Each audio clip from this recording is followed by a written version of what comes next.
Mr. Fortin, what do you make of the fact that 6 former premiers came out against parts of Bill 15? I've been here for 9 years as a parliamentarian. I have never seen 6 former premiers come out at the same time on one issue and say there is a massive danger here to what we are doing, and a danger for our institutions, a danger for the patients, a danger for the healthcare that ultimately is provided. And what's shocking to me is that the government is dismissing their demands. What Christian Dubé said yesterday was, well, I've heard them. We changed the name of the Conseil d'administration. He didn't, but that's all he did. He changed the name. Practically, he's still taking away their independence. He's still taking away their decision-making powers. He's still taking away, or he's still making sure that Santé Québec is the one who controls these people. So we're really no further ahead here. When 6 premiers of different parties come together and call for changes to a bill, we need to listen to what they're saying because it comes from a place of concern for our healthcare system. What are you suggesting that Minister Dubé do instead?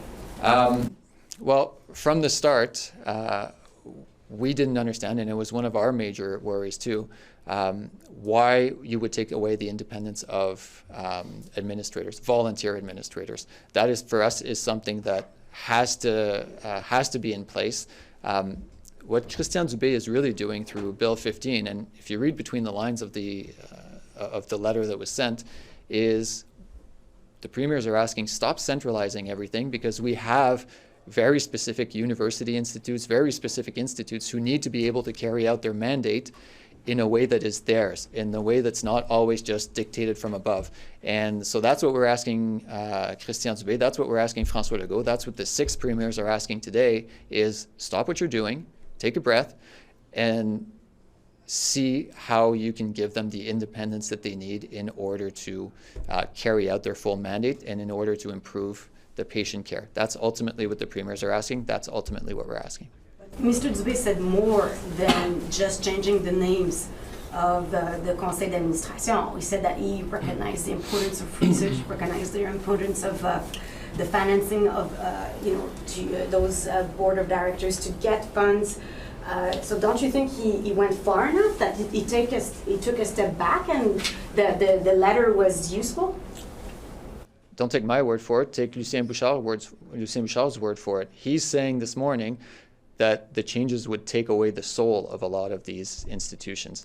What Christian Dubé fails to recognize here is that between the research, between the prevention, between the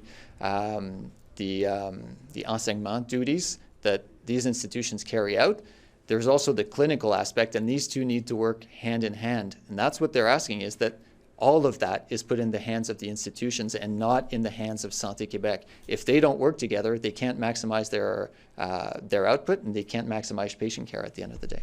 How useful is this letter, the fact that you have 6 former premiers coming out and talking about this bill that is very long, very complex for the population? Is it a good way for the population to learning about the impact of Santé Québec, what it will mean?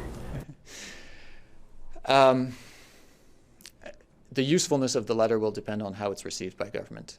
It ultimately comes down to whether François Legault listens to what's in the letter. I think it's a major signal. I've never seen that before in my parliamentary life. I don't think my colleague has seen that. I don't think anybody who's sat here, who's the longest serving person here, François Legault, has he ever seen 6 premiers before him come together and ask the premier to make some significant changes to a bill? I don't think he's seen that. So it's to us, he has a duty to listen to what is said to him. He has a duty to recognize that these premiers are putting it out for the greater good and for the greater good of our healthcare system.